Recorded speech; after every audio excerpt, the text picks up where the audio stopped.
तो आयोजित केलेला होता. नेमकं काय या सगळ्यातून भविष्यामध्ये प्रशासनाने केलं पाहिजे आणि सरकार म्हणून आपली काय जबाबदारी असणार आहे?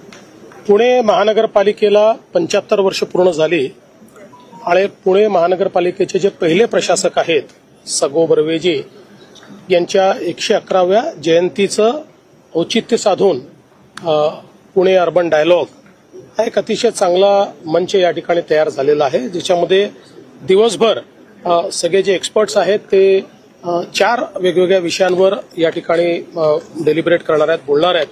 ज्याच्यामध्ये अर्बन प्लॅनिंग आहे, ज्याच्यामध्ये अर्बन गव्हर्नन्स आहे, ज्याच्यामध्ये डिझास्टर मॅनेजमेंट आहे. अशा विविध विषयांवर या ठिकाणी चर्चा होणार आहे आणि त्यातनं हे जे काही चॅलेंजेस आहेत त्याच्यावर एक कॉम्प्रिहेन्सिव्ह पॉलिसी तयार करण्याचा एक प्रयत्न आहे. अर्बन मोबिलिटीचा विषय आहे. या 4ही विषयांवर एक कॉम्प्रिहेन्सिव्ह पॉलिसी तयार करण्याचा प्रयत्न आहे. आज त्याचं उद्घाटन मी केलेलं आहे आणि उद्घाटनाच्या सत्रात आपल्या समोरचे अर्बन चॅलेंजेस तयार कसे झाले आणि आता त्याच्यावर काय सोल्युशन असू शकतं किंवा सरकारची भूमिका काय आहे ते मी त्या ठिकाणी मांडलेलं आहे. मला विश्वास आहे की आज या डेलिब्रेशन नंतर ज्या काही एक रोडमॅप त्या ठिकाणी तयार होईल त्यानुसार पुढची कारवाई सरकार निश्चितपणे करेल. साहेब, तुम्ही म्हणले की अतिक्रमण जी ती वाढलेली आहे ती कमी केली पाहिजे, नंतर फ्लेक्सबाजी अनेक शहरांमध्ये फ्लेक्सबाजी सध्या सुरू आहे. मला असं वाटतं की निश्चितपणे याच्यावर कुठेतरी आपल्याला टाच आणण्याची आवश्यकता आहे. ज्यांना अशा प्रकारे फ्लेक्स लावण्याची खुमखुमी आहे त्यांनी जे अधिकृत होर्डिंग्ज आहेत त्याच्यावर आपली जाहिरातबाजी केली पाहिजे. फ्लेक्स ते लावू नयेत. मी स्वतः सगळ्या महानगरपालिकांना सांगितलेलं आहे की माझ्या स्वतःचे जर आमच्या कार्यकर्त्यांनी अवैध फ्लेक्स लावले तर ते काढून टाका, ते ठेवू नका.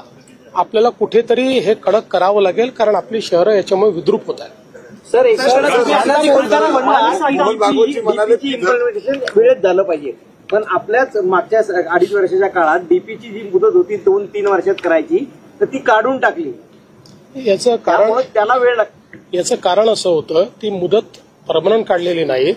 आपल्याला कल्पना आहे की डीपी हा कोर्टामध्ये ज्यावेळेस अडकला होता त्यावेळी काही काळ कोर्टामध्ये गेला आणि जर कोर्टातला काळ हा कंडोन केला नाही तर झालेली सगळी मेहनत वाया जाईल एवढ्यापुरतंच त्या ठिकाणी ते एक्सटेन्शन करण्यात आलं होतं. साहेब, राज्यातील असं म्हणाले की धर्मयुद्धात जर जनतेवर अन्याय होत असेल तर राजांची म्हणजे अर्थात त्यांची जी भूमिका आहे ती पार पाडेल, कर्तव्य पार पाडेल.